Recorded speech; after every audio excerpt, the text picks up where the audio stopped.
Bonjour, je suis Arnaud Vacheron, éditeur du magazine Métal Industrie du site machine-outil.com. Myriam Boubram est l'une des 3 personnes qui ont reçu le titre de meilleur ouvrier de France dans la classe soudage manuel des métaux lors du 26e concours. Elle nous présente son œuvre et les difficultés à surmonter pour parvenir à ce niveau d'exception. Bonjour, je m'appelle Myriam Boubram, je suis formatrice à l'Institut de soudure industrie Villepinte et je viens d'obtenir le concours du meilleur ouvrier de France en soudage des métaux.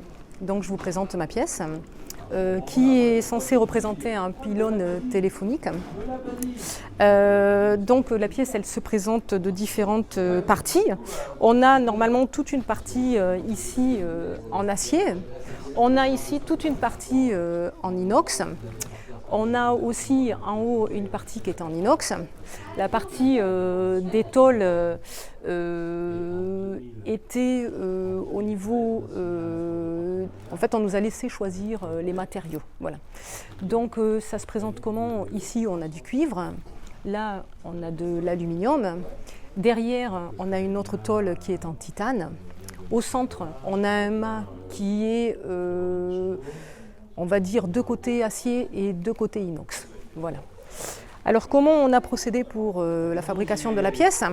On a démarré bien sûr par la structure du bas, qui est très importante, puisqu'on avait quand même une cote à respecter qui est de 1,85 m. Donc on a d'abord soudé, j'ai d'abord soudé la partie du tube. On a une soudure qui est faite avec 2 procédés qui sont différents, que l'on appelle le TIG et l'électrode. On a ici la fixation des goussets qui va maintenir la pièce tout en équilibre. Donc la difficulté que l'on a rencontrée sur toutes les parties du soudage, c'est surtout la déformation, les contraintes et le retrait. Voilà.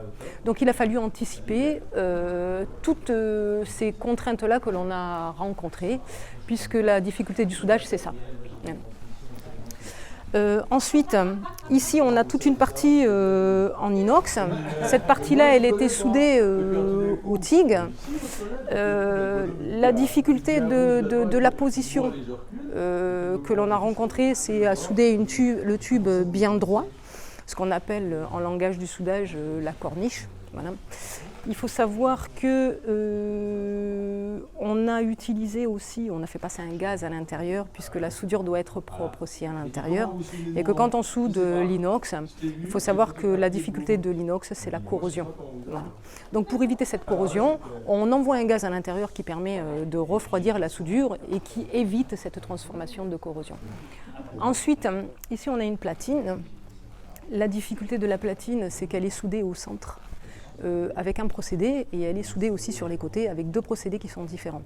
La difficulté c'est de joindre les 2 soudures côté avec celle du centre et forcément il faut que la liaison soit bonne. Voilà. Ici la difficulté c'est la déformation puisqu'on a des tôles qui sont très très fines. Plus la tôle est fine, plus elle va se déformer. Voilà. Donc il faut anticiper cette déformation. Ici, la difficulté du mât, c'est pareil. C'est la déformation, donc il a fallu brider la pièce, mais de l'intérieur. Voilà. Donc on a fait tout un système à l'intérieur pour éviter que la pièce se déforme en fait. Voilà. Ensuite, il y a toute la partie, on va dire, décoration personnelle. Voilà. Donc moi j'ai imaginé voilà à quoi ressemblait un poteau téléphonique en fait dans la nature et on a beaucoup, pour monter finalement tout à fait en haut, on a ce qu'on appelle une crénoline. Alors normalement les crénolines elles vont du haut au bas, mais moi j'ai voulu rajouter cette petite couche féminine on va dire, donc j'ai fait un escalier en colimaçon en bas pour la partie acier et ensuite une partie crénoline qui va jusqu'en haut. Retrouvez nos actualités quotidiennes sur les machines-outils, logiciels, outillages et services sur le site internet du répertoire de la machine-outil, machine-outil.com, tout au singulier, et n'hésitez pas à me contacter sur LinkedIn.